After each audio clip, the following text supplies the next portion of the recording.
All right, guys, the Olympics are upon us. The puck is dropping on the men's tournament tomorrow morning, and we're back for episode 12 of the Fishbowl Hockey Podcast. I'm your host, Larry Fisher, and I'm joined by Dan Nadeau and Matthew Fiacco for this exciting preview show. As you can see, a very unbiased panel we assembled for today's show with Canada opening against Czechia on Thursday, which also happens to be Maddie's birthday. So happy early birthday to you, buddy. And I hear the train station pub is opening early for that game, just for you, which for us here in Kelowna is a 7:40 a.m. puck drop. So hopefully it'll be a good start for Canada and give you a reason to celebrate before noon, eh, Maddie?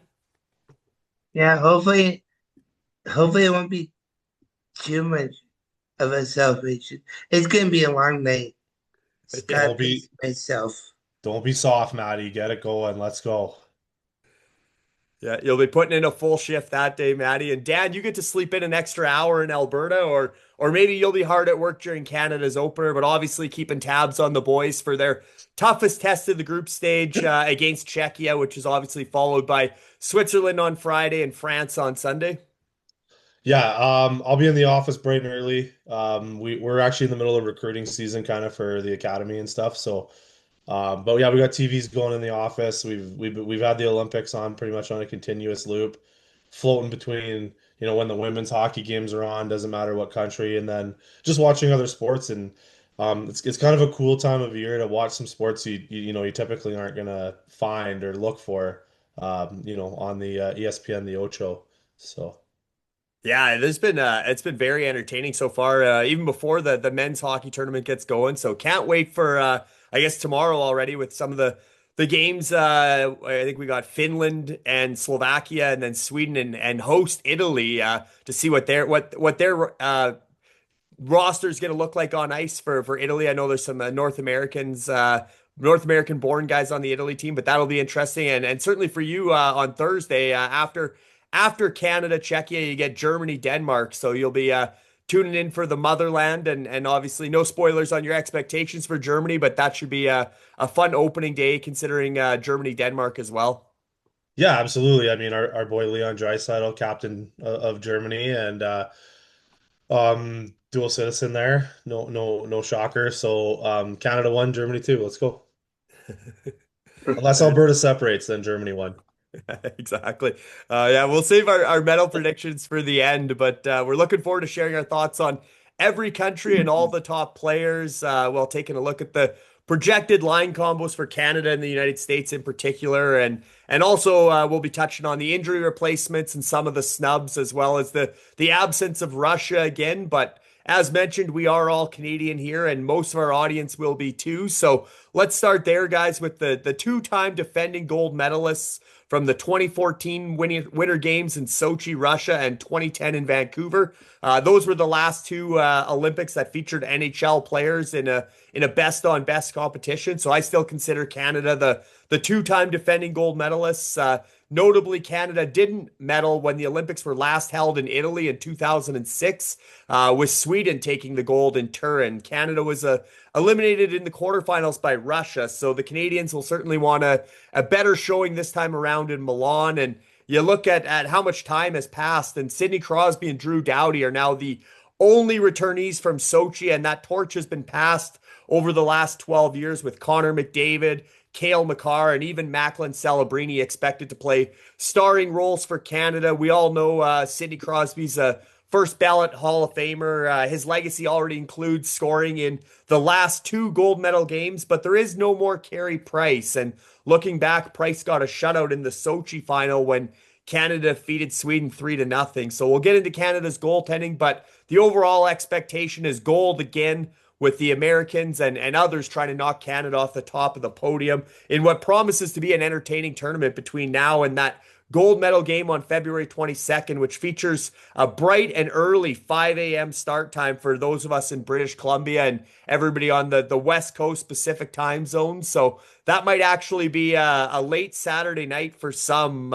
Poor timing aside, we'll have the alarm set for the must-see finale. And maybe it's not too late to get a petition going to bump back that start time. But we'll be tuning in even if we are running on fumes that morning.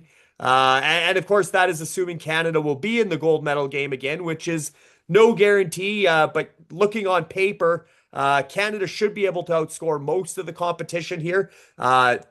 In my opinion, nobody can match Canada's firepower up front, not with Sidney Crosby slotted as the third line center, although that is subject to change, and he's still obviously on the top power play unit for Canada. But taking a look at these forward lines that they started with at the first practice in Milan, and maybe starting with you, Dan, as our resident coach, do you think Coach Coop is onto something with starting Tom Wilson on the top line alongside Connor McDavid and Macklin Celebrini?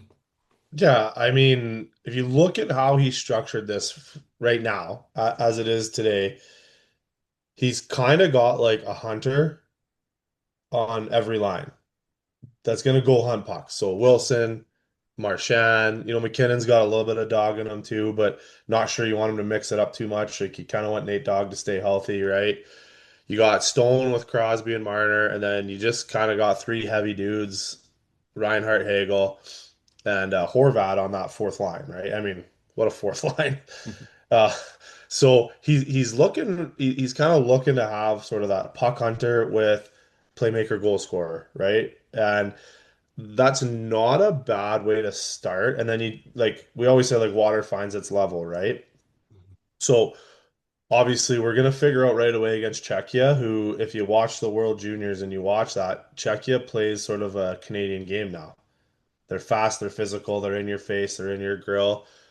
I think, everything's going to find its level here, and you may see a few moving pieces, but it looks like he's just trying to roll out sort of three lines that can do damage, and then a fourth line that's going to do damage more on like the mental physical part of the game where they're going to be heavy, they're going to be hard to play against, and they're going to wear you down and kind of grind you down. But I mean, Reinhardt's Conn Smythe, he can put pucks in the net too, right?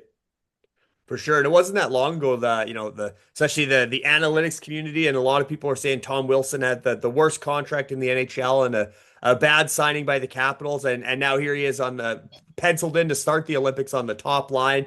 Do you like him there, or is this reminiscent of, Trent Frederick flanking McDavid and Draisaitl to start the season in Edmonton? And are you worried at all about Tom Wilson crossing the line? I know we saw it towards just prior to the Olympic break. He had the big hit on Logan Stankoven, a big guy against a small guy. But are you worried about his physical presence in an IIHF tournament? I think that's like everybody's worry with a guy like Tom Wilson, or we got kind of lucky the World Juniors was still a free for all when Tutu played there, you know what I mean? Yeah, Wilson throws hits. He's heavy, he's big, he's fast. I think that's always going to be a worry in the back of our minds in Canada. The reality is if Wilson gets suspended, there's Sam Bennett sitting there as your 14th forward, 13th forward, however you want to talk about it, right? Who plays that style, plays that game, things like that, right? And so, or no, sorry, it was Bennett that won the Conn Smythe, wasn't it? I was wrong there. Yeah, Bennett. Yeah, Yeah. dude. Oh, well, I'm an idiot, but that's okay. Biz nasty moment for me right there. But yeah, so I mean, you've got the depth there that if Wilson tiptoes over the line and the IAHF gives him a game or two, like there's other hunters we can put in and out of the lineup, right? Like, so, you know, we talked about snubs earlier, not having Hyman there who knows how to toe that line, probably, you know, I don't know. Obviously biased as an Oiler fan, but I just felt like he'd have been a better fit. But we got Tom Wilson there. He's going to go to the net, and if you play with McDavid and Celebrini and you go to the net, good things happen. Yeah, and Maddie, for you, obviously, you got to be loving seeing Celebrini alongside Connor McDavid. But like Dan said, if you're getting into the snubs, I know you wanted to see Zach Hyman on this team and sticking on Connor's wing, kind of getting that Chris Kunitz treatment when he played alongside Sidney Crosby in the previous Olympics. Especially with the physical role that Hyman played in last year's playoffs, just his big game experience going to back-to-back Stanley Cup finals, his established chemistry with McDavid, and even how Hyman has been playing lately leading up to the Olympic break. You know, he's been back in beast mode for the Oilers. So, Maddie, are you concerned that this was a missed opportunity, or would you say this was a missed opportunity for Canada when they named Sam Bennett and Seth Jarvis as injury replacements for Braden Point and Anthony Cirelli instead of Hyman? Or are you confident that Tom Wilson and the other options, the guys like Sam Bennett, can fill the net whoever they have riding shotgun with McDavid? Yeah, like as long as Tom Wilson figures out how to stay on the line and not play on the edge and not go over it, he'll be fine. Um, but like yeah, Dan said like our depth on this team is stacked. Um, like we got Sam Bennett who can also play that hard physical speed game and um like Hunt's Fox. But yeah, Yeah, Canada's biggest strength has got to be up front. No matter how you set these lines, I don't think you could go wrong. Obviously, as Dan kind of gave the rundown there, they're starting with Celebrini, McDavid, Wilson as the quote unquote top line. Whatever line is Connor McDavid is going to be the kind of anointed the top line. Then you got Brad Marchand with Nathan McKinnon and Nick Suzuki, Mark Stone with Sidney Crosby and Mitch Marner, Brandon Hagel with Bo Horvat and Sam Reinhart, which leaves Seth Jarvis and Sam Bennett as the guys on the outside to start the tournament. But I also seen another proposed lineup, and the more I look at it, I almost like it even good more. point. That is having Celebrini, McDavid, and Marner. McDavid and Marner did play together, I believe, to start the Four Nations and on and off throughout the Four Nations. I think Marner even had a pass on one of the big goals in the championship game there. Crosby, McKinnon, and Reinhart. Getting Sid and Nate playing together there with another shooter and Reinhart. Then more of a traditional kind of checking line with Marchand, Suzuki, and Wilson. There you got two guys, Marchand and Wilson, that can really mix it up, and Suzuki just a Swiss Army knife in the middle, and then the fourth line, Brandon Hagel and Horvat still together, but Mark Stone dropping down there. But again, you could even go Hagel, Bennett, Jarvis. Any of those three could kind of end up playing bigger roles in this tournament, I think. And like I said, that's where the depth, the strength of Canada's team is. But what configuration do you like better, Maddie? And what lines are you really looking forward to watching? Yeah, they could go with like McDavid, Celebrini, and Werner. That would be like a speedy line. Or they could go like the the East Coast line, or like Crosby, McKinnon, Marchand, maybe. Yep, that'd be fun. The All Maritimes line, that'd be a good one. And yeah, like as far as up front, we could outscore anyone. It's just like I'll get into like goaltending later. Yeah, yeah, we'll definitely have lots of thoughts on the goaltending. Dan, do you want to weigh in on the forwards and the line Yeah. combos or the different configurations before we move on to the defense? Yeah, I mean, like I said up front, we're kind of, we split hairs a little bit with like who should flank who and who should be where. Like I said, the reality is everything's gonna find its level up front, and Coop's a good coach. He'll kind of figure out what the best 12 is, the best mix is, right? And just like Four Nations, like you kind of have your top 12 and then you just play with like different sort of line combos. I know a lot of coaches, I'm not sure if it's Coop's philosophy, are kind of like, here's my pairings because he knows they work well together. And then who's my third that I like add into there that just give it that extra little bump, right? And with Canada, like you're splitting hairs over like, you put Marner on that line. The only thing that worries me about that and I don't want to get too far ahead, but when you play the big heavy defense corps that maybe the Americans can roll out, things like that. Like, Mhm. is that line heavy enough? Yeah, it's a good point. That's Right? obviously the thinking of having Wilson there, and like I said, maybe that Celebrini McDavid is the pairing in Coop's That's your mind, pair. I think which that's your pair. yeah, which what a fun pair, and I don't think they've ever played together. They've probably never been on the ice together until that first practice there in Yeah. Milan. So that's going to be interesting to see how the chemistry between Celebrini and McDavid evolves. And if no, like they say, it's hard to sometimes play with star players too. So it'll be interesting to see how those two feed off each other and whether that pairing stays together for the entire group stage, or potentially we see a guy like Sam Bennett that's got experience with McDavid back up and in that role, because obviously Braden Point's not here, who played with McDavid, and they didn't bring Zach Hyman. So again, Canada could ice two medal contending rosters, at least when you're talking forwards. 24 deep easily, 28 deep. And they also left the likes of Mark Scheifele and Connor Bedard at home. Yeah. I know you probably would have brought Hyman over Jarvis, but we all like Seth Jarvis. He's a Listen, I yeah, love Jarvie. Like, don't get me wrong. Like, he's one of my favorite players in the NHL right now. This is not a slight at Jarvie or anything like that. My only thing was like, you barely used him in Four Nations. Like, barely. Like, what? Like, at least if you inject Hyman with McDavid, like, that's your wingman to McDavid, and then you can put whoever you want with those two, and you're gonna find success, right? And that would be like the only thing, right? Obviously, again, Oiler bias.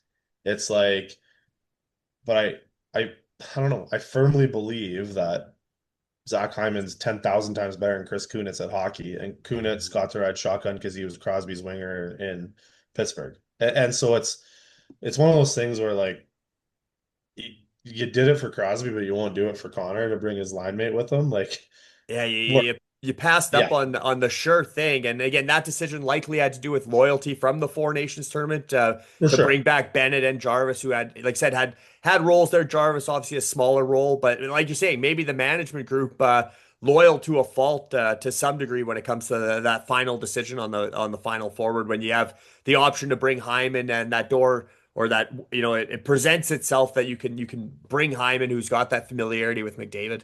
Yeah, and I think like knowing McDavid, he's not gonna like put his foot down or like ruffle feathers. Like he's still kind of just like, hey, like it's Crosby's team. I'm happy to be here. I'm gonna go dominate and do what Connor does. I don't think he's really the de facto leader yet, like Crosby was when they brought Kunitz. Like I think if you're talking in 4 more years and everything stays equal and Hyman's healthy and they're still doing their thing, I think that's where McDavid will be like, no, no, no, like he's coming. Yeah.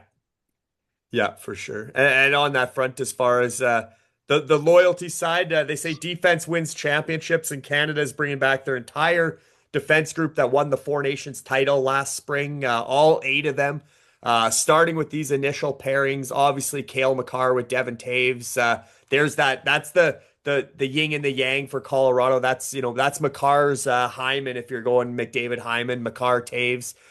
So you get that pairing right there at the top. Not that Devon Taves isn't worthy of being on the roster in his own right, but he's there because of his chemistry with Makar and how they feed off each other. Josh Morrissey and Colton Parayko, Thomas Harley and Drew Doughty. Again, Doughty, the elder statesman on the back end, the only returnee from Sochi, and then Shea Theodore and Travis Sanheim.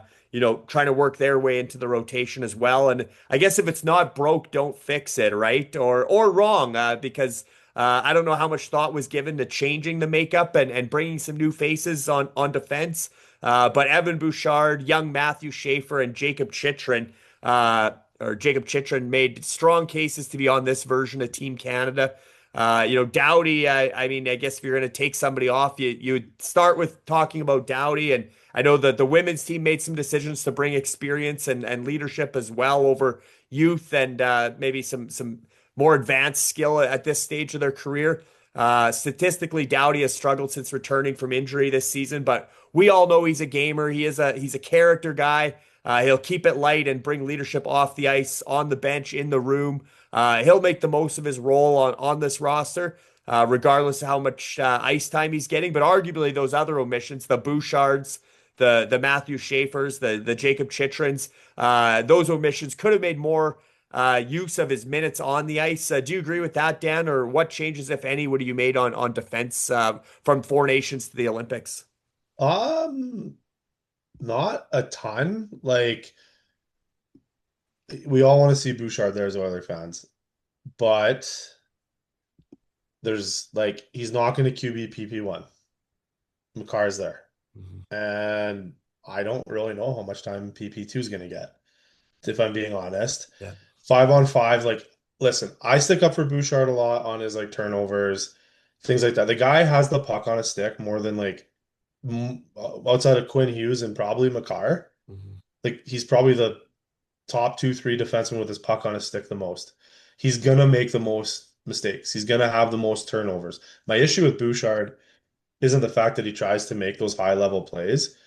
It's the lackadaisical effort after he turns a puck over, where he kind of like, ho hum, I turned it over and doesn't like really turn on the burners because he's an absolute beautiful skater and he can probably catch those guys, but he just doesn't turn the jets on. So for me, his like sort of lack of like give a shit after he turns a puck over is the number one reason why I'm like, hey, you're not quite ready for Team Canada. Um, I do think having Celebrini there, it would have been cool to see Schaefer there just even as a seventh D because outside of an injury, like I don't know that Theodore is going to get a ton of time anyway. And so like why not let Shafe be in the room and around these guys because Shafe's going to be on 2030 if NHL players are going to the Olympics. Like again, 4 years anything can happen, but let's say everything stays equal. Like Shafe's going to be riding shotgun probably with Kale, right? And it's funny you talked about like the similarities with the D pairing and did you see Devin Taves' like player profile? Oh yeah, pass the Yeah. car, And it's pass like the what's your kale. like Yeah, hockey thing? It's like pass the kale. yeah. The three words that best describe you as a hockey player. That Pass sum up your pass the hockey ability. kale. Right? So again, I don't hate our defensive makeup. Doughty's on your third pairing. He's Doughty's there literally to keep the room in check. And then hopefully he makes his flight home. Right.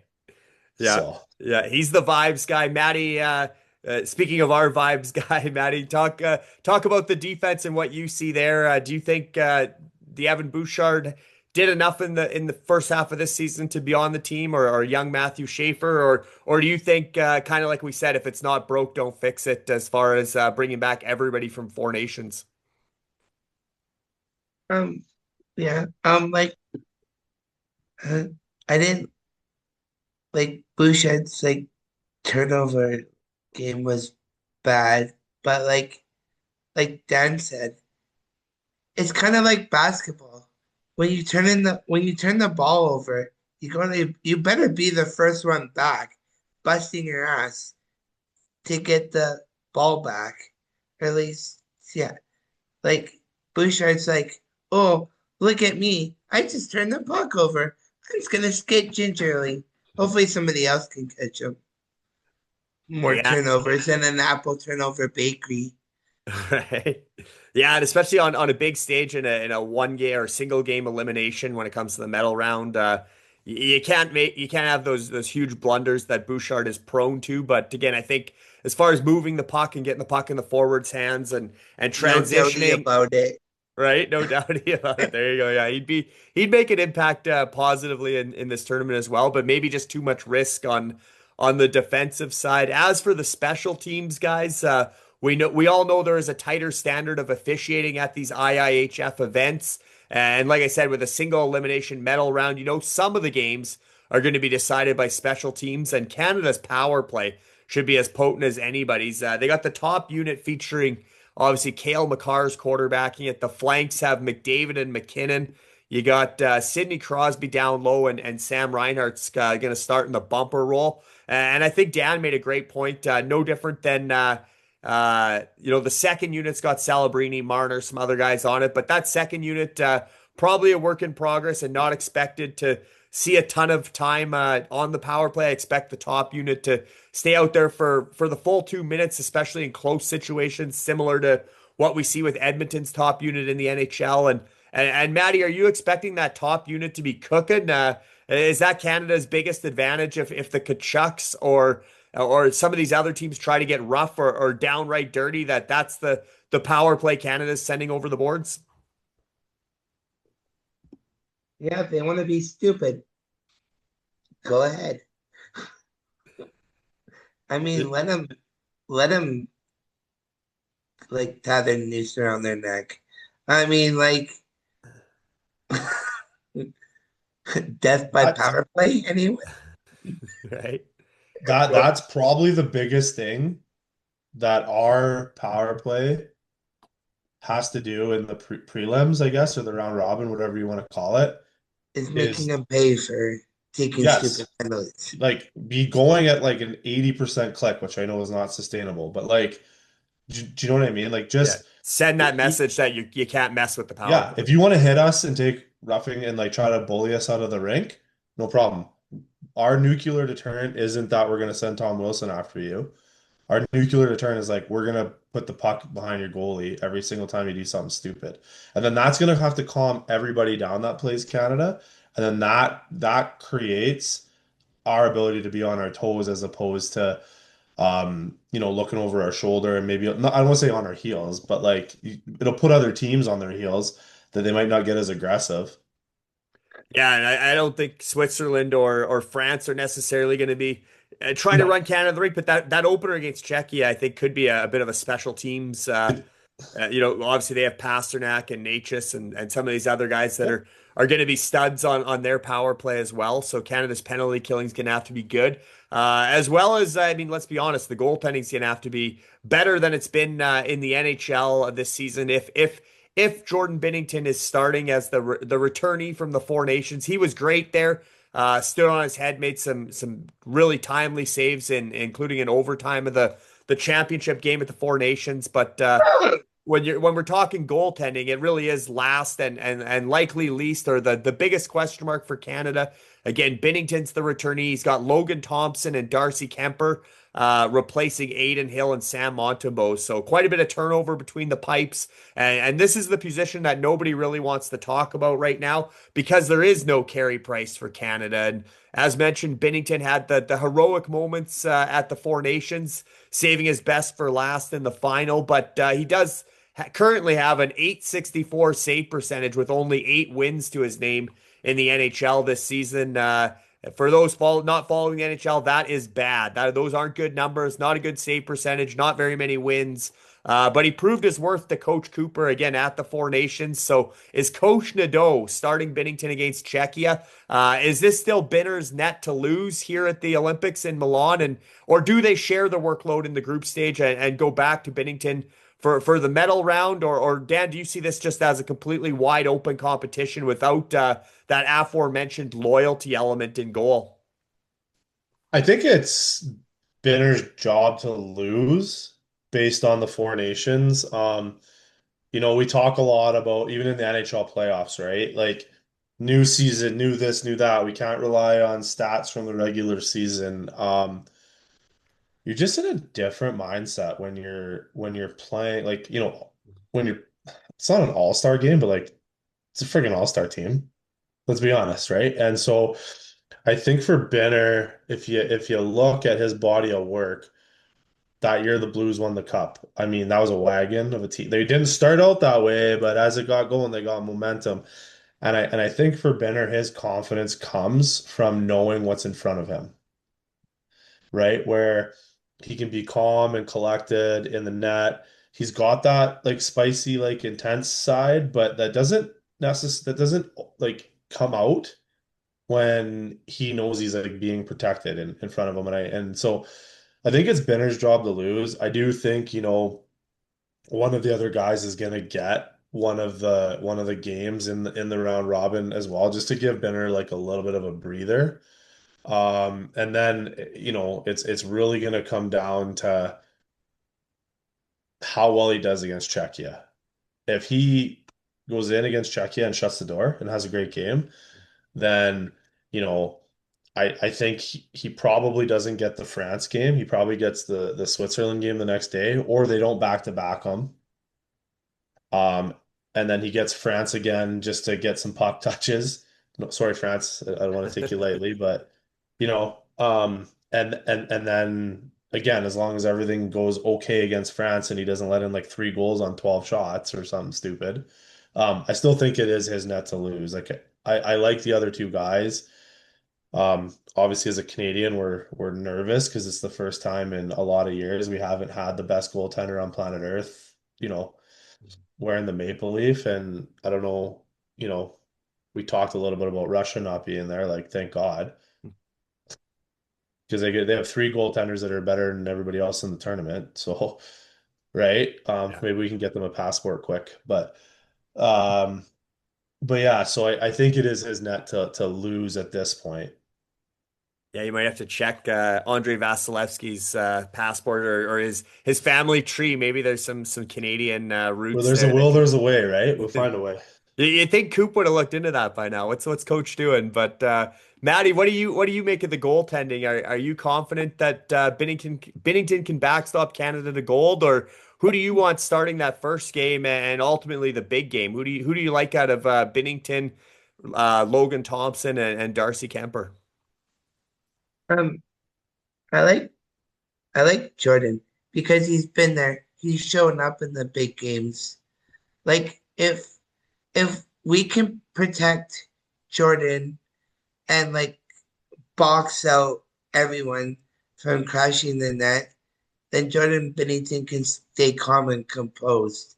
Like he, he's only in that case if he gets hacked and whacked and like crashed into, then his game's gonna be really bad.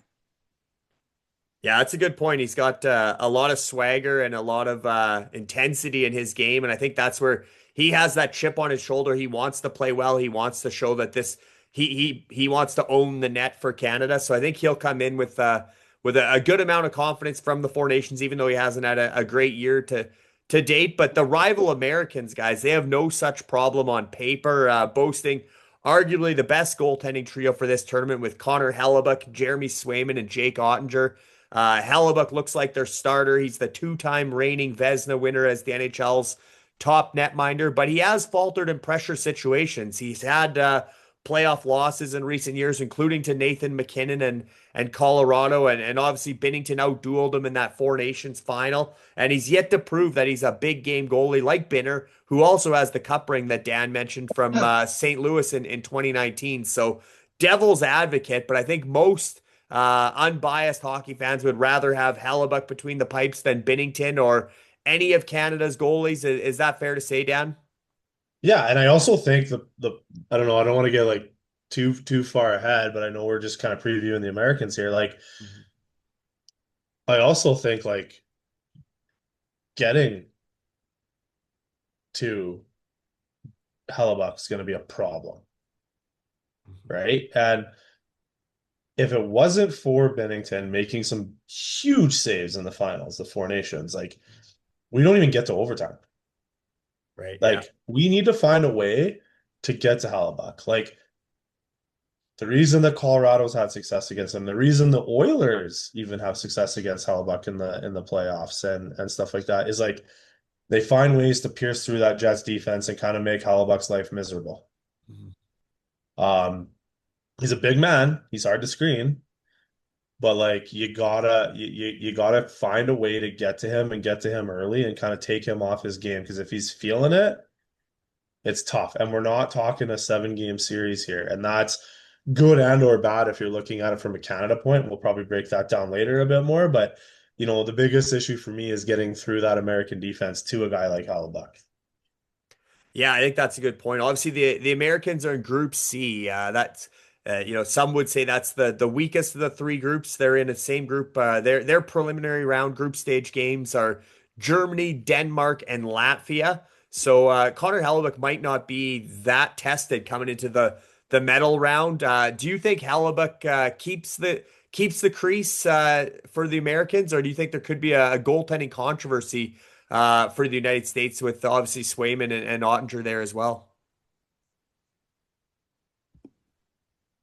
Like if we can, like if Canada and like any team can put pucks in Hallenbuck's like feet and skates, and then go to the net and crash traffic. That that's the best way of getting and where's Pete DeVore so he can trash Jake Ottinger? Right? I was gonna say, that's I didn't want to jinx Canada by saying I hope Otter goes in net because McDavid has his number, but I mean, Yeah, Ottinger's endured some playoff struggles for the Stars, but who knows? Maybe this could be his time to shine. And obviously, the door potentially left open for Jeremy Swayman, who was great in winning the World Championship last spring for a really young American squad there. But he's got that World's title as well. So I think the goaltending is strong. It's just a matter of whether Halibut can be the big game guy here and finally win the big one. But as far as, if defense is truly winning this championship and winning the gold medal, does anybody have a better defense group than the Americans, or is that their biggest strength and advantage over the other countries? And maybe starting with Dan, because I know you kind of touched on the Yeah. difficulty even to get to Hellebuck as far as Canada trying to light them up. It ain't even close, man. Like they are stacked on the back end. And it's like any one of their four pairings would be a top pairing on pretty much any team. Like, you know, other than maybe Canada could roll out like an equal top pairing to any one of these four. But the reality is they're eight deep. Mhm. So it's like, oh, Hughes goes down, let's just say. Hopefully not for the Minnesota Wild fans in the building, but Hughes goes down and it's like, okay, yeah, no problem. We're just gonna throw Haniff in there or Slave in there, right? Like it's actually bananas, like the depth that the US has on defense, right? And I don't know that we don't give their offense like as much like credit, but because their D are so good. But like they're a well-rounded team. Like that's a scary hockey team. Yeah, the balance of power has certainly leveled off, if not swung, in recent years. And again, we haven't seen Olympic best on best in 12 years since 2014. So it'll be interesting here. The U.S. has a lot to prove. They're going to have that swagger, that chip as well on their shoulder, trying to knock Canada off, even though they're probably not going to see Canada or wouldn't see Canada until the semifinals at the earliest, and likely in a medal game. But like I said, on defense.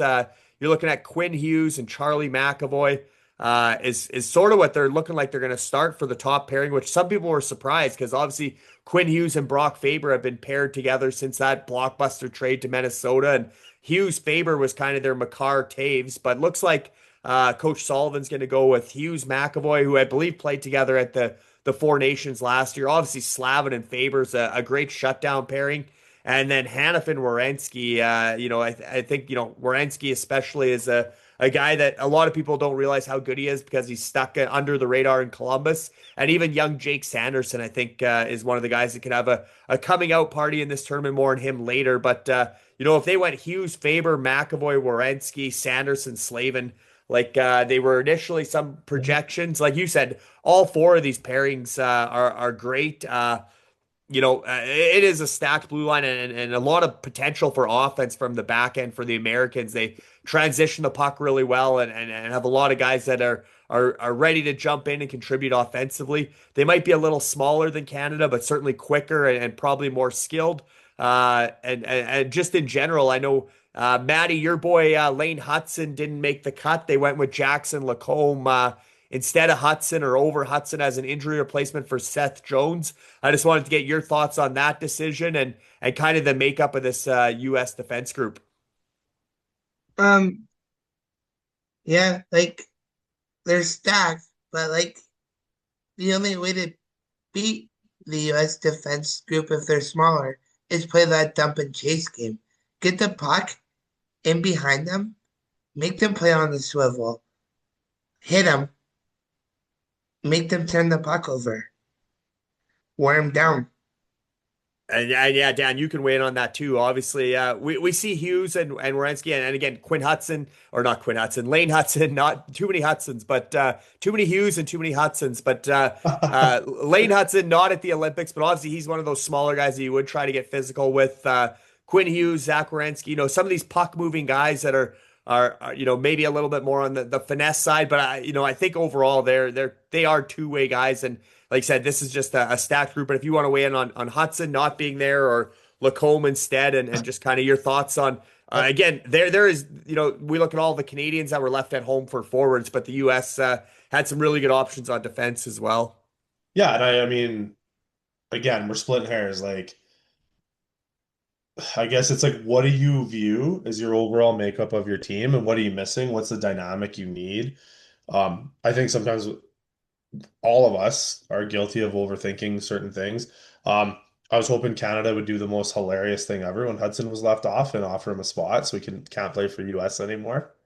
That would have been the ultimate troll job, almost as good as Team USA walking out to Tate McRae at the opening ceremonies. Right? Losers. Because those But those those Hudson boys are dual citizens, or they could yeah, represent. yeah, yeah. I think mom's Canadian. I think that's what it is. Okay. So there's like an opportunity there, I guess. But it like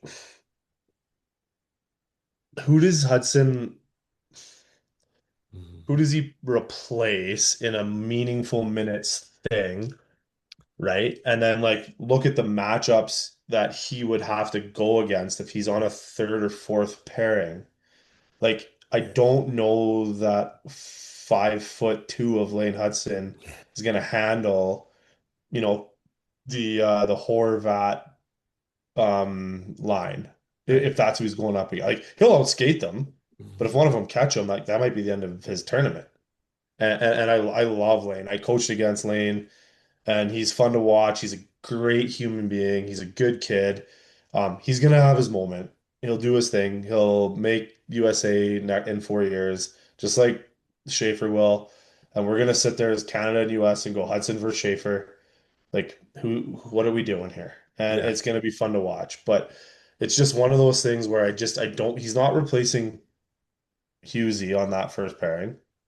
Or top power play. Yeah. Right. And so it's like, okay, do you put him in for Faber on Slavin's side? I don't know. Does he play his offside, right? Or whatever. And then it's like now you're looking at Hanif and Werenski. They're both big dudes. Mhm. So they can handle that. Sanderson and Trocheck both can mix it up. So it's, you don't need a Hudson in your third and fourth pairing, which is ultimately probably where he would have had to go if they brought him. Yeah, I think that's Lacombe's size. And I mean, I think Yeah. again, Lacombe's another one of those guys, not a Hey, lot of people realize how good he is in Anaheim. Yeah. if Quinn Hughes goes down, I bet you Hudson's there Right. because they need Yeah. that. Because they need that. Yeah.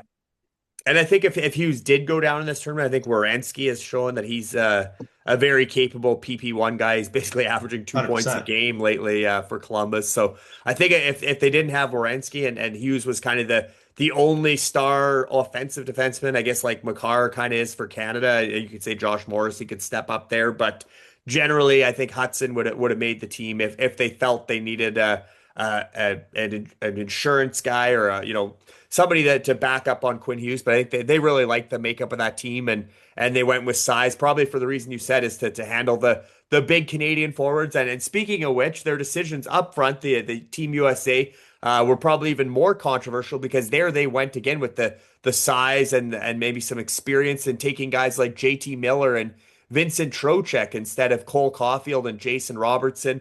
That's a lot of goals to leave at home. And I'm wondering, Dan, do you think that's the decision that the U.S. could regret, or do you think this makeup of their forward group to include some role players and specifically penalty killers? You mentioned Canada's big power play to have guys like Miller and Trocheck and Brock Nelson, some of these guys. Do you think that's are they game planning a little too much to match up against Canada and vice versa, or do you think that the makeup makes sense to not have guys like Cole Caulfield and Jason Robertson and Alex DeBrincat, some of these real gifted goal scorers that are staying home. Even Cutter Gauthier. How do you win games? Like Yeah, what's he the objective of hockey, score more goals. Yeah. right? And so I mean, yeah, like Cole Caulfield's like what is he the number one US goal scorer right now in the last 5 years in the NHL? And Something he's like been that. hot coming down the stretch into the game. So when they had a So chance like to name replacements, yeah, yeah, potential. so it's like, you leave a guy like Caulfield at home. I, I don't know, like as a Canadian, I'm like, hey, okay, so bring JT Miller. Seems to be causing issues every locker room he walks into. So perfect. Let's go. Right? But on the flip side, man's a competitor. So one game winner take all. I mean, JT's a dog, right? Um, so I just, yeah, like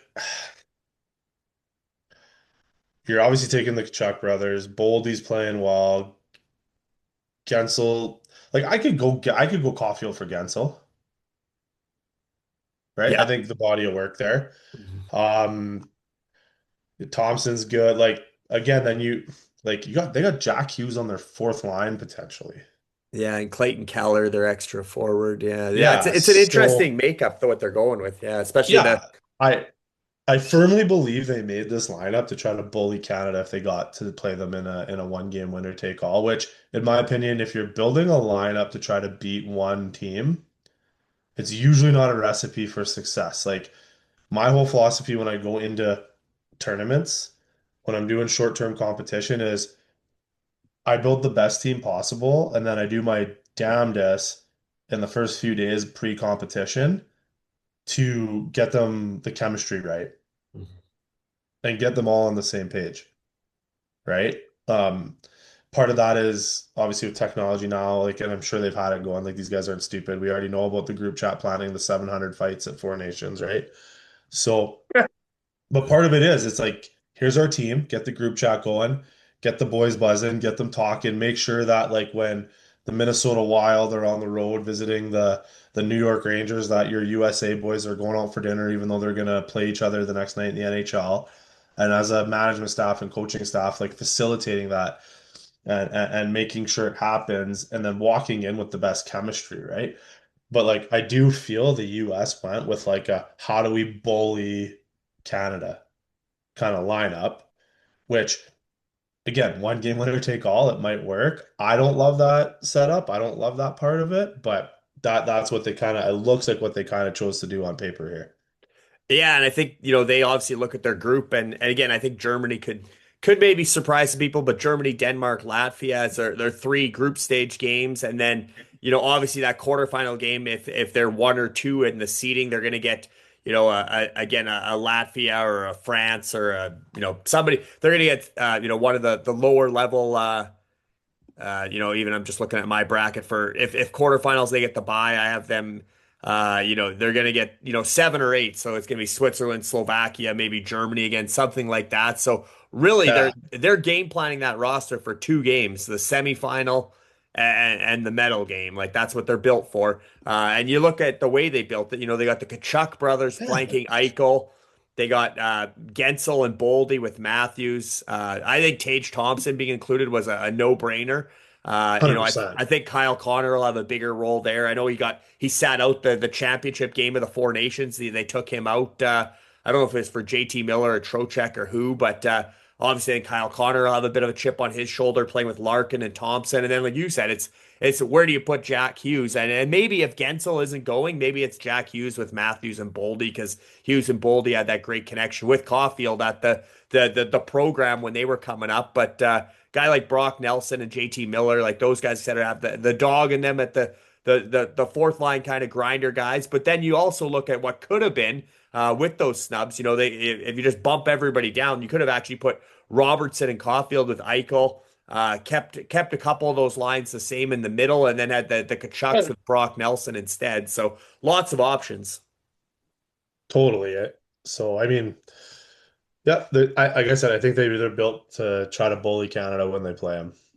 Yeah, and I think that the debates will rage on, especially if the Americans fall a goal or two short in the medal round in those big games. But there's no debating that their power play will be able to score, and both units too. There, I'm just looking at what they're projected to have, but they got Gensel, Matthews, and Matthew Kachuk with Eichel and Werenski's technically showing the top unit. Werenski instead of Quinn Hughes.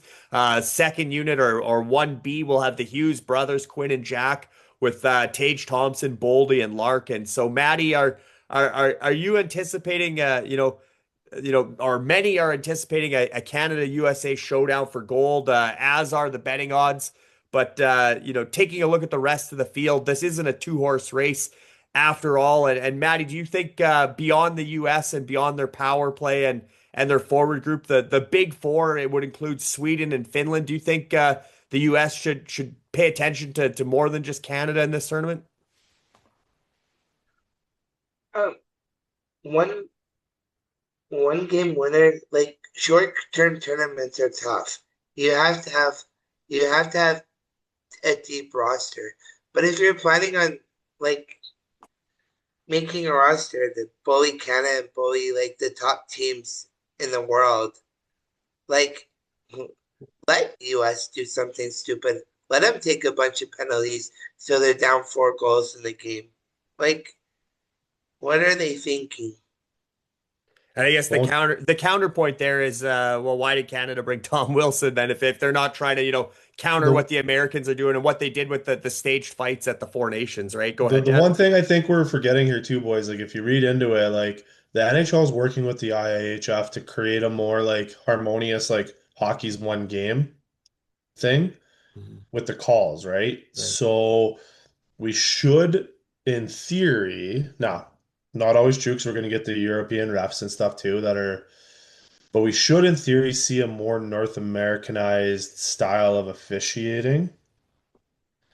And I'd be hard pressed to think that if Canada and US are in a medal round game, that we're Mhm. not going to get like kind of some of the maybe some of the NHL guys Yeah. that are going to work for the IIHF kind of calling those games Which they to did in the World Juniors, right? yes. Yeah. If they had X number of players, then they had the CHL refs. Yeah.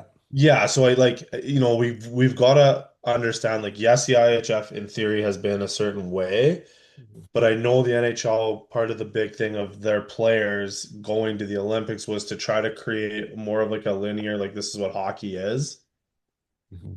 And that way the NHL players don't have to change their entire way of thinking and game play to create like the games will be better that way. Let's just put it that way. Yeah, and I think on the other side of that equation, the games that might be a little more lopsided, if it's USA, Denmark, or Canada, France, I don't think, I think Tom Wilson will let off the throttle. I don't think Brady Tkachuk and Matthew Tkachuk are going to be doing the shenanigans against Denmark or whatever the case, right? That'll they'll save that for when the stakes are the highest and 100%. and it's just that game within the game, that competition. Bringing out the best in each other, or sometimes bringing out the feisty side of it. But Dan, maybe you want to tackle Sweden, Finland as well as we kind of transition away from Yeah. just the North American teams. I kind of said the big four when you include Sweden and Finland. I know there's some big injuries there. Obviously, Alexander Barkov and Patrick Laine for Finland.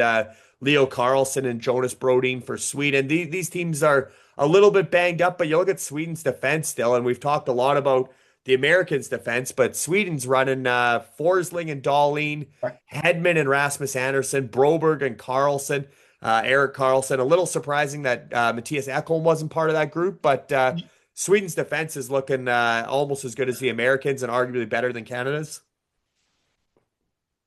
Yeah, I mean it's close.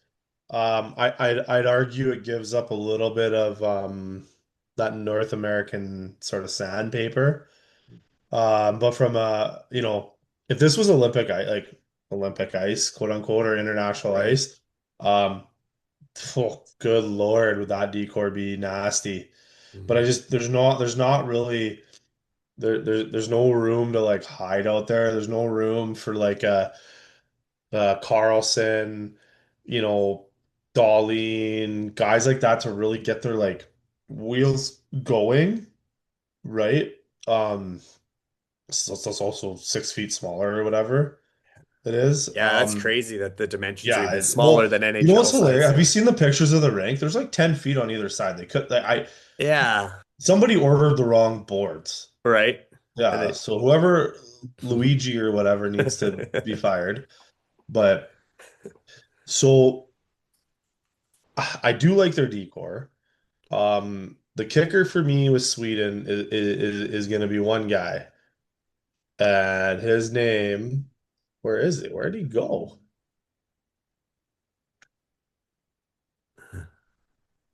Is Jacob Markstrom. Right. Yeah. Depending if they go Markstrom or Gustafsson in net. But yeah, I think Markstrom, yeah. Markstrom's probably their guy to start. Mhm. I know right now Gustafsson's listed a little bit ahead of him in the depth chart, but I think they go Markstrom to start. He's got more Um, experience yeah, internationally for and sure. so it comes down to like does Markstrom break like he has in the past in high pressure situations, right? Gustafson could be the guy that comes out of nowhere and is the anomaly and steals a gold medal because Right. we haven't really seen him tested on the NHL stage or the Olympic best on best stage yet. But I think it comes down to for Sweden, it comes down to that because I think they're going to be able to break out pucks pretty easily with their decor. Um, they they don't have they're good up front, but they're not like great. They have a little individual greatness here and there. EP40, if he finds his stride, that power play could be lethal. But like they just don't have a guy that I sit there going automatic goal a game guy Right. in the Olympics for Sweden, right? So it's can they do like the Swedish sort of defensive, like the trap was originated in Sweden. Wouldn't be shocked if they play it. Right. Yeah. So And they made some interesting decisions though too on that front. They went a little bit younger up front, obviously some guys forced their way in, like guys like Lucas Raymond and stuff, but they left Victor Arvidsson and Gustav Nyquist and some of those guys that would be really adept at playing a trap style kind of game or yeah, grinding it out. They went with a little bit more of a high octane offense. Obviously, they got guys like William Nylander and Adrian Kempe and Mika Zibanejad and Philip Forsberg. There's a bunch of firepower there for Sweden as well, but it's going it's to be interesting to see how they match up against the. there's firepower there, but like, and I know this is like a big ask, but it's like it's not McDavid. Like, Right. there's not like that one or two guys there where you're like, holy crap, I know they're gonna get a goal every game they play. If they wanted to, like, I feel like if McDavid wanted to, he could get a goal a game or two goals a game. Like, Right. like when we get to watch him all the time in Edmonton, so it's like different, but like there's just something about Connor when he puts something in his head that he's gonna go and like nobody's gonna stop him except for the Florida Panthers 2 years in a row, but right? Yeah. But it's like there's like Forsberg can score, sure, but like am I worried about him going and ringing up three on Canada in a semifinal? Not really. No, exactly. And I think You know? Finland maybe has that guy in Mikko Rantanen. We saw what he did against, even against Nathan McKinnon in the playoffs with that, or I think it was against Colorado. We had the natural hat trick, or maybe that was against Hellebuck in Winnipeg. But Okay. So but yeah, he's devil's got the advocate, does Rantanen make it through the Olympics without getting suspended the way he's been playing this right. year? Yeah, yeah, true. Yeah, he's been He's been, they crossing the call him the line. Moose. He's been playing like a pissed off moose all year, doing dumb shit. Yeah. Like, you know? And Maddie, what do you think of that as far as Finland and Sweden? And obviously UC Saros looks like he'll be the goaltender for Finland. He's a smaller goalie, but he's got he when he faces a lot of shots, he plays well. He's stolen games. Do you think Finland, Miro Heiskanen, they got the Dallas Star connection, right? They got Heiskanen, Rantanen, And Rupe Hintz, Lindell. They got a lot of connections to the Dallas Stars. But do you think Finland is, and they always play that kind of gritty style too, and can do well in a one game winner takes all format. Do you think Finland or Sweden are they a threat to win gold at this tournament, Maddie? Um, yeah, like Sweden's like they're all right, but like it's like filling a gun with gunpowder without it going off, if you know what I mean. Like, like you're like you don't like have enough like scoring depth, but like if like Dan said, if they can like play like that defensive trap game, which is easier to do on a lesser ice surface than the bigger one, but like the way to attack it is like at layers. You gotta attack in layers, like waves, if you know what I mean. Like don't get caught in too deep. Just gotta stop at the net and keep your stick on the ice. Yeah, no, that's true. And yeah, it'll be interesting to see between those two teams. Everybody kind of thinks the final four, the big four, Canada, US, Sweden, Finland, some combination of that. But there might be a top six in this tournament realistically, and Czechia and Germany, I think, have the spoiler potential. I know Czechia looks like they're loading up the top line. David Pasternak with Thomas Hertl and Martin Necas, and obviously they lost Pavel Zacha is not going to be a part of this tournament, but that line could be lethal. And Germany, I question the depth there, but they're big five guys that are going to You know, drive the bus with Leon Draisaitl, Tim Stützle, JJ Peterka, Mo Seider, and Philip Grubauer, who's been playing better for Seattle than Binnington's been for St. Louis this season. Those guys are leading the way for Germany. Is that what you think, Dan? Those are the two countries outside of the big four to watch if you're saying a top six? yeah, I mean, I guess never count out the little nation of Slovakia. They've won a world championship, and they're there, and they're at the Olympics, and so they could do damage. Um, Latvia always seems to find a way to give teams fits. Like I don't know that they bust through into the kind of the quarterfinals, if you will, but like they could ruin someone's tournament. You know what I mean? But yeah, I mean, like with Czechia and Germany, I think, Germany does have the ability to go a little nuclear against some of the weaker teams if they needed to and load up a line where like it doesn't matter what you're putting out, like, that line's gonna hurt you. Like you move Stützle to the wing and Paterka up, and now you've got Paterka, Draisaitl, Stützle as like a line that you can put out every now and then. That that line could do a damage against like a Denmark, Latvia, Mhm. you know, type thing where you don't need to rely on depth to win those games as much as you just have to make sure your first line beats theirs because everything else is kind of equal. Um, right? Like, Sider is obviously a really good proven defenseman in the NHL, and um that first power play that first power play is essentially what I said outside of Mhm. Paterka not being on it. They've left Reichel. Oh no, he's on it. He's on the back end right now. But yeah, so there's some nuclear stuff in Germany if they really, really decided to like go. But the question is going to be Grubauer. Right. They'll go as Grubauer goes essentially like against the weaker teams, and they'll need Grubauer to be the man against them, and then they just hope that when they draw into the playoff round, they get a favorable matchup, right? And yeah, they do get to start against Denmark and Latvia Mhm. before they face their big test in And the they've United got to take States. three. So They've got to take 3 points in those because it's international rules, right? Like they got to right, win those two. They got to win those two in regulation. Like they regulation. can't be getting to OT against those two teams. And I don't think they should if they load up or Mhm. kind of lead. Like they do have a little bit more depth if they left it alone against those two. Maybe they try to load up against the US Right. if they're tight in the third. But yeah, they have to win in regulation in those first two games. Otherwise, you could see a team like Switzerland, maybe, or probably not Switzerland as much, but maybe depending how they do against France and Czechia. Um, right? Or that's where Slovakia Yeah. could shock the world and steal some points maybe off Sweden and Finland, get them to overtime and take that sixth spot, right? When we talk about how they seed out. Yeah, and Slovakia's got a real youth movement going when you look at the rest of the Well, pack. You they're get in 4 years, Slovakia is going to be incredible. Mhm. So this is a big experience for the Juraj Slafkovsky, Dalibor Dvorsky, Simon Nemetz kind of led group. I know they brought back guys like Thomas Tatar for leadership, guys that are no longer in the NHL, but those three young guys are kind of the face of Slovakian hockey going forward.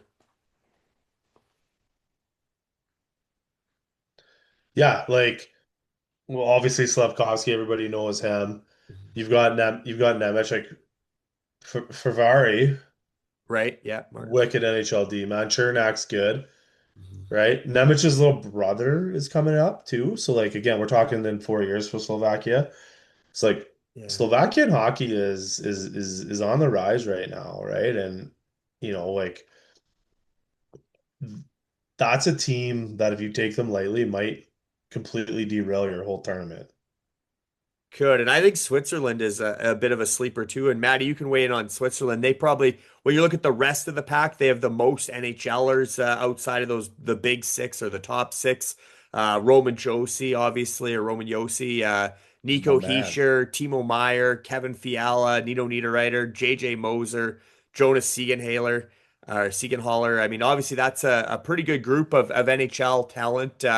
Maddie, are you expecting Switzerland's maybe the team that Canada can't afford to sleep on? They start against Czechia, they have the back-to-back with Switzerland. Everybody's getting up to play Czechia because of the rivalry that's developed between the two countries at the World Juniors. 3 straight years, Czechia's derailed Canada from winning gold at the World Juniors. So the senior men want to prove a point that Canada's still a hockey power. But then you got to come back to Switzerland the next day, like I said, with that kind of talent on the other side. Do you think that's a decent test for Canada, and especially if Switzerland can hold Canada closely, Maddie, that maybe the Swiss are a team to look out for come the quarterfinals? Um, you could say like this way, like the good old trap game, right? If you're not ready to play from the drop of your puck, slow starts may hurt you, and if you're not ready to go, like that's just it. Like and like Switzerland could surprise too. Like you need to be ready. Like Yeah, like yeah, like they still have enough firepower up front to like score a few goals.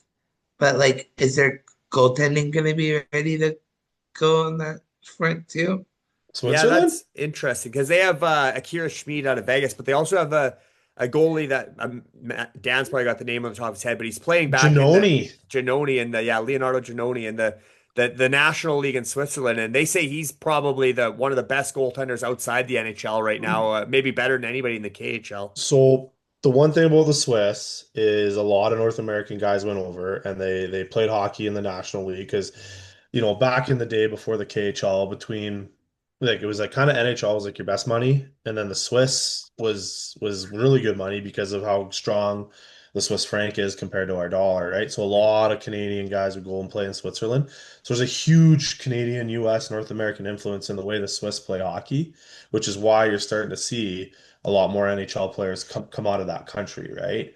Um, they just, man, I don't think Canada will take them lightly because they know their guys. Hmm. The one thing is that they just haven't really produced like I guess Martin Gerber might be sort of the last sort of Swiss guy that was like a goaltender where you were like, okay, he's legit, Hmm. right? But they haven't like we'll see what Schmid does in the next few years. He's a young guy, but like you know, I would argue outside of Canada and US and Sweden, Finland, like they do probably possess one of the deeper lineups. If you were to go NHL is the best sort of power for power. Yeah. The problem is they're in a hard pool.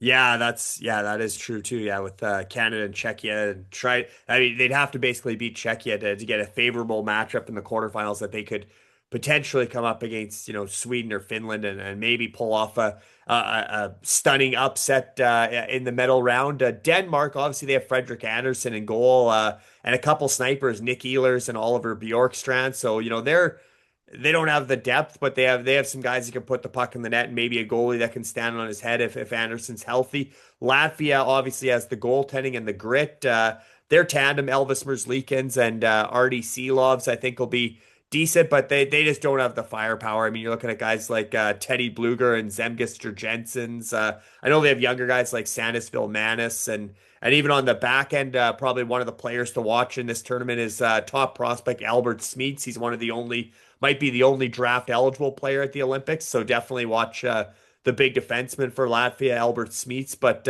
I don't think there's a lot to talk about when it comes to France and Italy. They're kind of I everybody's got them ranked 11 and 12. But those other four, Switzerland, Slovakia, Denmark, Latvia, in addition to Czechia and Germany. I mean, it's a decent tournament.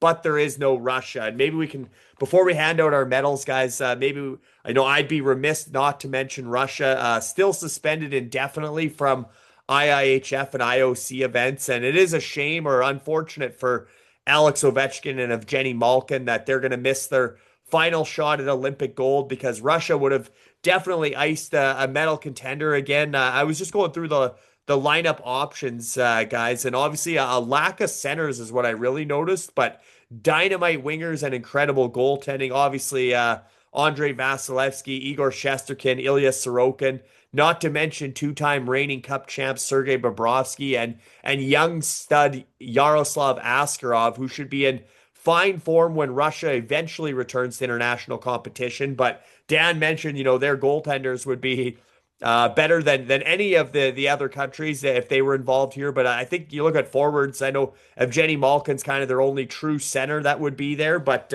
you put Malkin and Ovechkin with Kucherov, Kaprizov, Panarin, Svechnikov, Buchnevich, Tarasenko, Nichushkin, Dorofeyev, Marchenko, the young guys like Mishkov and Demidov and Podkolzin, who we know in Edmonton.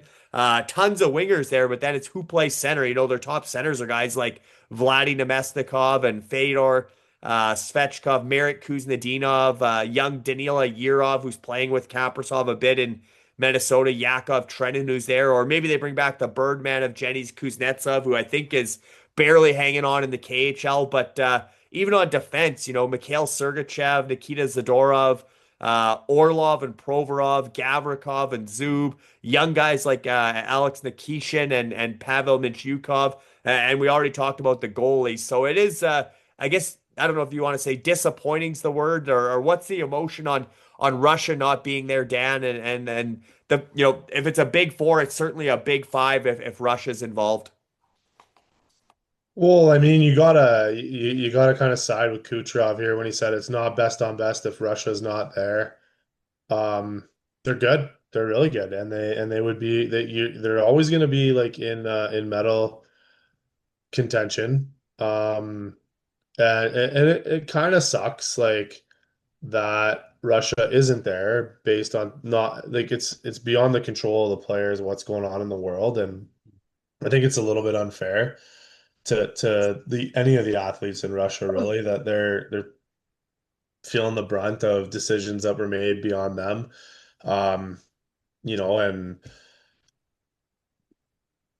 I don't know, don't want to get political here, but like the US just went into Venezuela and the US aren't getting sanctioned by the athletic community. Maybe it's different. I don't know. I pay attention to sports, not politics, if I can help it.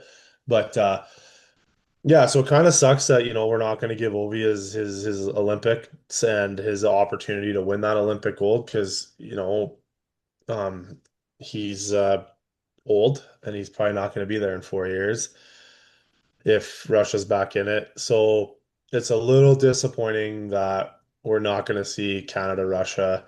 Those used to be the games that as Canadians we were like, let's go beat the Russians.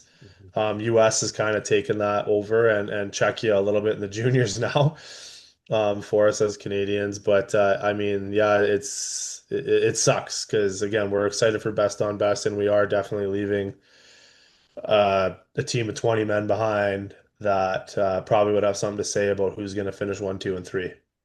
Yeah, and I try to stay in the sports bubble too, and I don't know anybody that would have been in line for the roster for Venezuela for these Olympics, but like you said, it is the political side, no doubt, that's keeping Russia out of this. And for you, Maddie, to not have one last Crosby versus Ovechkin, or even Crosby versus Malkin as teammates at this best on best world stage, do you wish Russia was there, and do you think Russia would have been one of Canada's biggest tests at this year's Olympics? Russia's never, they're always good. Like it, I just hate this. Like why is it the NHL players' fault for what's going on in the world? Like, it's completely unfair. Yeah, it's too Like, bad that they can't be there. Yeah. it's if Russia was there, a great team would be missing, who would be on the podium in this Olympics.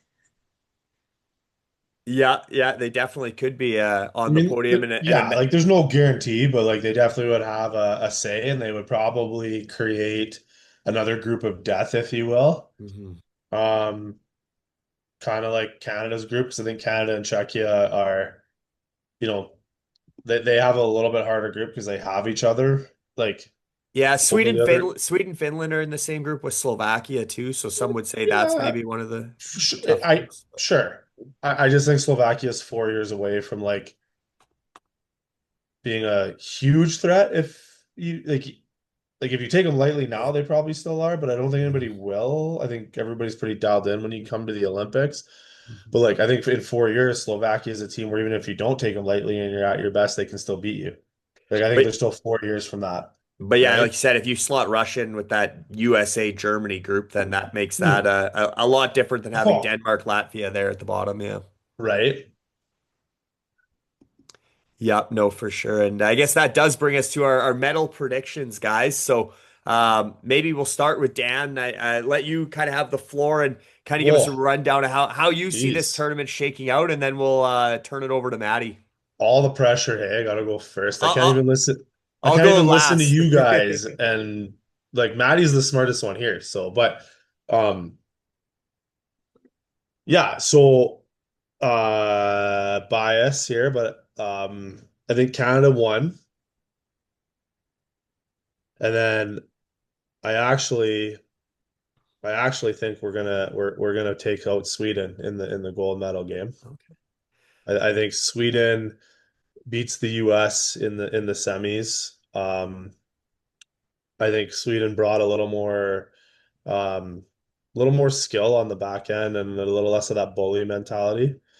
And then I think the US does get a medal. I think they go bronze over Finland. And that's kind of where we're at. Um, the only thing that might sway that or change that is if, one of Canada, US, Sweden, Finland doesn't quote unquote like run the table, Mhm. or I guess Sweden, Finland in the same group, one of them's not going to run the table. But if one of them kind of drops a regulation game in a round robin and puts themselves in that 5-6 spot where they have a little bit harder, what is it, quarterfinal round, that could throw that off. But I'm going to say everything holds true. You got your top four, and then you've got the rest, and it'll be Canada over Sweden, USA over Finland, 1, 2, 3, 4. Okay, Maddie, we'll turn it over to the smartest guy in the room and get your predictions for the medals. Is that how do you see it the way Dan sees it, or who do you have gold, silver, bronze in Milan? I have Canada, Sweden, Finland, and the US finishing fourth. Oh, no medal for the US.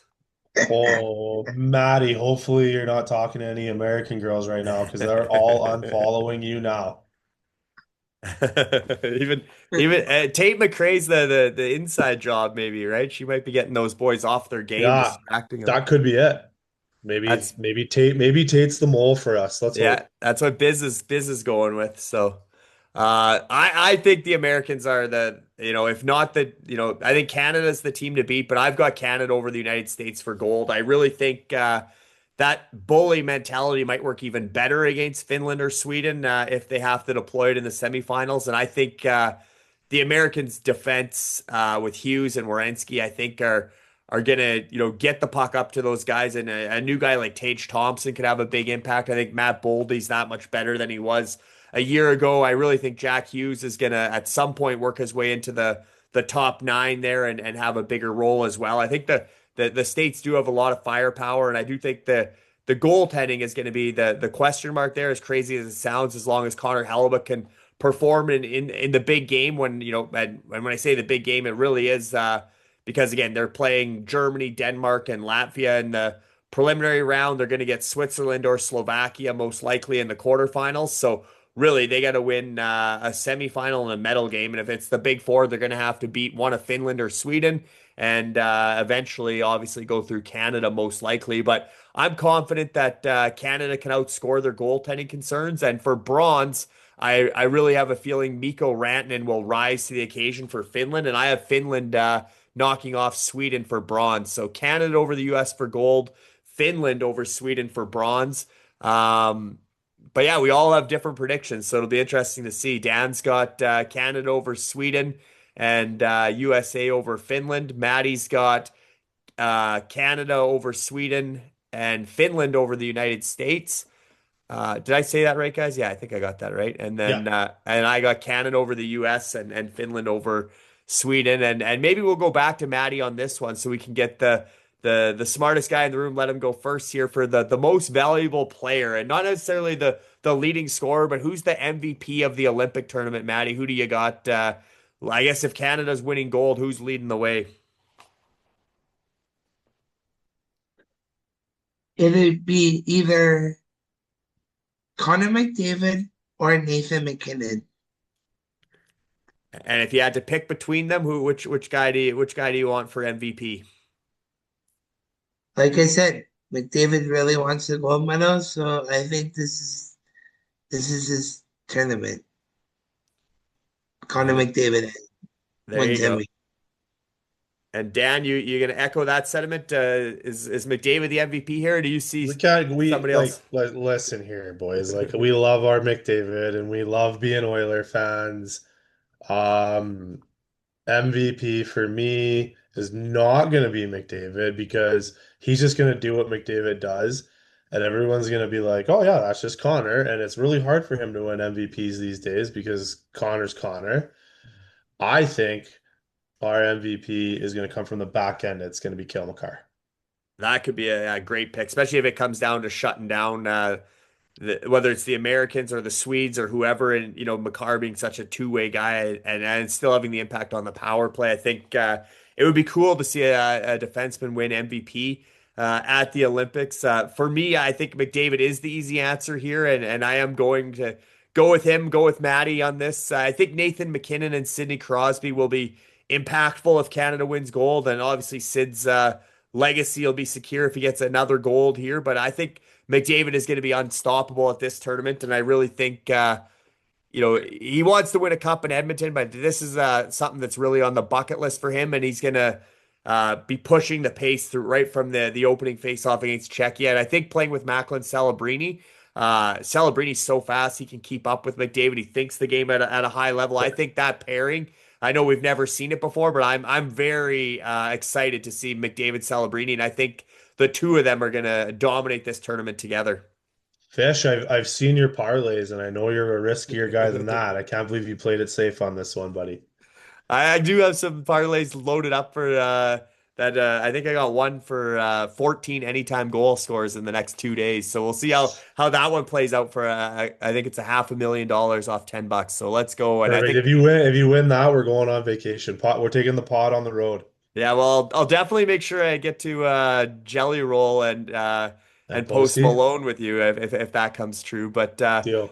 the one last one question or last award I wanted to hand out just kind of amongst us is the breakout player of the tournament, and that's somebody that doesn't even necessarily have to be a young guy, but just somebody that we haven't really talked about a whole lot today, or somebody that could really open some eyes in this tournament that maybe isn't top of mind as a go-to guy for their country. Who's going to be the breakout player?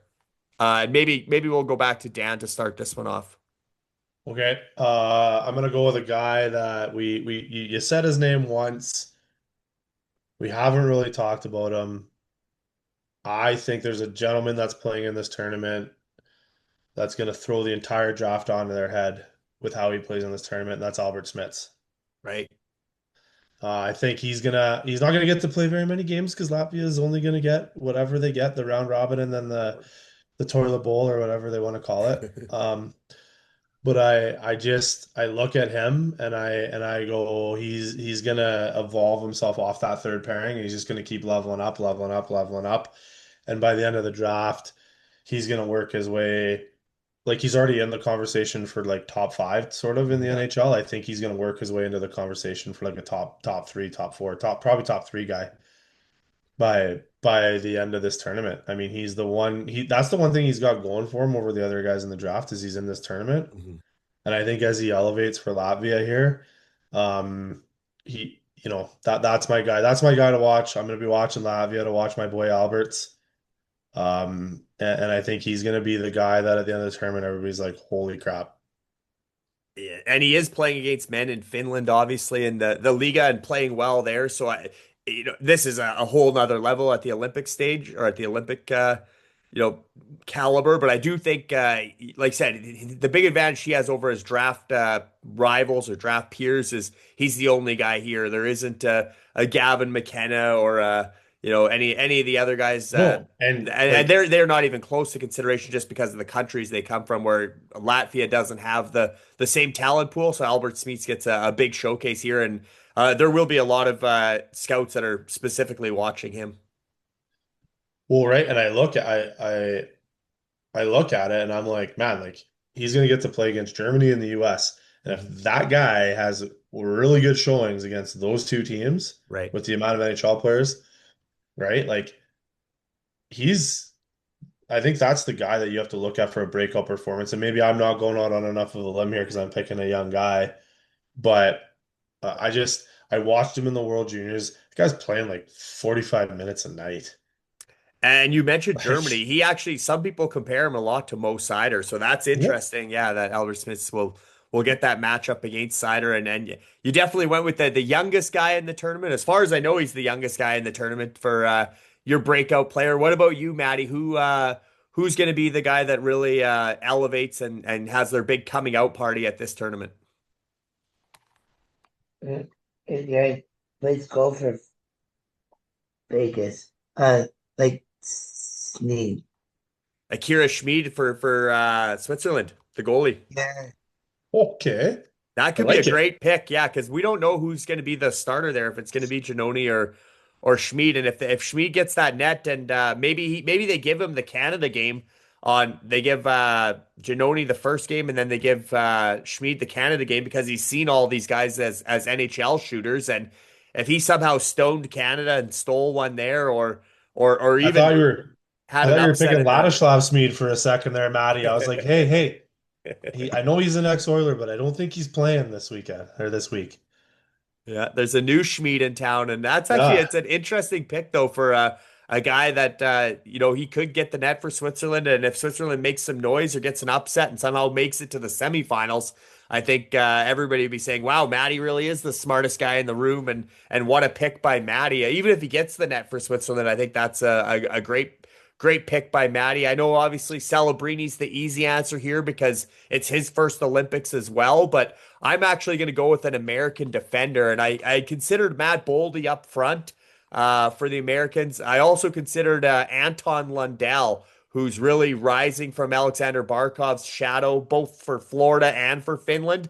Paul Maurice just singled out Lundell, saying he's a future captain. I think he's going to have a great tournament for Finland. Part of the reason why I have Finland over Sweden for bronze. I singled out Mikko Rantanen, but I think Anton Lundell's a guy that's going to step up as well for Finland. But the American defensemen, I got two of them in mind. I really think Zach Werenski and Jake Sanderson are going to open a ton of eyes during this tournament. Werenski, because not enough people watch Columbus, and Sanderson, because I think he'll force his way into the top six and be logging big minutes by those big games in the semifinal and the medal game. Werenski, I honestly think might put up more points than Quinn Hughes and Cale Makar as far as making his case for the MVP. If there's a defenseman to win MVP, I think Zach Werenski could really have a coming out party, be a breakout player at this tournament where you're like, wow, he really is a top three guy for the Norris, this year and going forward for the next decade. So you heard it here first. Zach Werenski is, and Jake Sanderson, but I'll say Zach Werenski's my big breakout star of the Olympics. I don't know. Do you guys want to weigh in on any of my guys that I shouted out there before we wrap up? No, I mean, I get it. I guess because we're hockey guys, I sit there going Werenski. Like we know he's good, but I Right. know not a lot of other people watch sort of the Blue Jackets, right? Because it's Ohio and nobody cares. But unless it's Ohio State football. Right. But yeah, no, hey, I understand your rationale for it, but it's like I, I think like as a hockey person, like we know who Werenski can be, right? Yeah. Yeah. That's I'd my be only shocked knock if on you, Fish, today. Yeah, Albert Schmitz and Schmid. That's getting to be a bit of a tongue twister for your guys' Yeah. breakout players, Albert Schmitz and Just Akira Schmid. But not non-hockey related. I know you're gonna post this out to the masses. I just had something come across my news feed here. Unfortunately today there was a high school shooting in Tumber Ridge, British Columbia. Mhm. And it's a place that I was playing junior hockey up in Chetwynd, BC. So just sort of saw it come across here. So I just want to send thoughts and prayers to my friends out in Chetwynd and Tumber Ridge that I know personally that are maybe affected, maybe not, but I know it hits close to home because it's not something we hear about every day in Canada. But yeah, I just kind of got a notification here from a few friends up in northern BC. So thinking of my friends up in northern BC right now, and you know, I know everybody's probably a little bit affected by it. Hopefully not directly, but thoughts and prayers with the families that are. So Yeah, that's the first I heard of that news, and obviously, yeah, very sad and brutal news. I know I have a buddy, Dylan O'Brien. I think it was his birthday yesterday. He's actually from up in Chetwynd as well. So yeah, I'm sure that's hits home for him and his family up there as well. And you never want to see stuff like that in the news feed. Right now, we want the news feed to all be all about the Olympics and predictions and parlays and the good news. But obviously, again, we have to respect that the real life stuff is still happening as well outside of the hockey world. And Maddie, do you have any final thoughts or anything you want to shout out aside from obviously your big birthday week? Where should the girls come find you if they want to get a good Fish, spin a good Fish, is there spin a in way on to edit a Thursday? birthday hat on Maddie for the pod here? Like one of those sweet, like little pointy ones like this? Right? Yeah, we'll have to get him the birthday. We'll have to get him some Yeah, sort of crown for Thursday. Absolutely. But yeah. Maddie, where are you going to be the rest of the day on Thursday? What's the big plan for the birthday? Because probably you're going to have some fans watching here that want to come say hi to you and maybe get an autograph or at least train get a good station, photo. train station first, watch a game, Kelly O'Brien's for dinner, and then OK Corral after. Okay, you're gonna get some spins in yet. You'll get some country music to end the night. The corral. Are you getting on the bull, dude? Hey, Nope. no bull Why? riding for your birthday? Why? No, wait, I don't. hey, I am phoning the corral, and I'm like, you're getting Maddie on the ball, and I need video proof. I need video proof. It is a Thursday. It's bull riding night. We could maybe get the Canada Shore crew back, come back and edit you in there for the Canada Shore bull riding with Bauer. Maddie, it's my wish for you on your birthday that you ride the bull. I'm already hurt. I don't need to get more hurt. What do you- You'll be fine. That's true. He's got ball season. It's spring training here soon. We haven't even had a winter. It's already spring training in Kelowna. So Maddie's got to Hey, get back on the ball diamond. Maddie, I like winning championships. couple things for you to remember. Chicks dig scars, and no cool story ever started with I was eating a salad. Yeah, you got to take the bull by the horns, Maddie. I never eat salad. I have How many salad. more cliches do I need to give you and Larry need to give you to get on the bull? Like, let's go. If I don't get a bull riding video Thursday night, Maddie, I'm gonna question our friendship. Yeah, the bar's been set, Maddie. That's we gotta get you out there. We'll get some spins in one way or another. If it's not the bowl spinning, we'll get you spinning some girls and get Dan. We'll get Dan some quality content from the corral. Ah, boy. But time Okie will dokie. yeah at the okie dokie. But yeah, time will tell on these medal predictions and our MVP and breakout players and just all in all, it should be an amazing best on best showcase and worth waking up for on Maddie's birthday on Thursday as well as that bright and early gold medal game. But thanks again, guys, for Dan and Maddie for all their insights and to everyone else for tuning in to episode 12 of the Fishbowl Hockey Podcast. Enjoy the Olympic Games, and we'll see you all soon to recap this tournament and preview the NHL trade deadline.